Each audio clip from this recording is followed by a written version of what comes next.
کیا آپ جانتے ہیں وضو میں کتنے فرض ہوتے ہیں؟ وضو میں 4 فرض ہوتے ہیں۔ کان کی ایک لو سے دوسری لو تک چہرہ دھونا، ہاتھ کہنیوں تک دھونا، چوتھائی سر کا مسح کرنا اور دونوں پاؤں ٹخنوں تک دھونا۔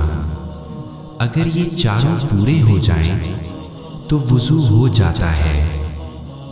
اب آئیے وضو کرنے کا طریقہ سمجھتے ہیں۔ سب سے پہلے نیت کریں اور بسم اللہ پڑھیں۔ اب اپنے دونوں ہاتھوں کو کلائی تک 3 مرتبہ دھوئیں، پھر 3 مرتبہ کلی کریں اور منہ صاف کر لیں، اور ناک میں پانی ڈال کر 3 مرتبہ صاف کریں۔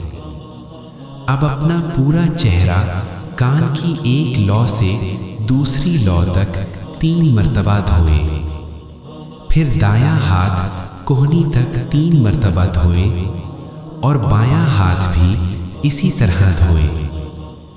اب گیلے ہاتھوں سے سر کا مسح کریں، پھر کانوں کا مسح کریں اور اپنی گردن کا بھی مسح کریں۔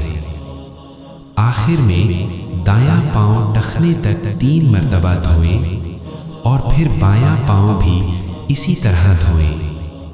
اب آپ کا وضو مکمل ہو گیا ہے۔ یاد رکھیں، وضو کے 4 فرض ضرور پورے کریں، کیونکہ انہی سے وضو مکمل ہوتا ہے۔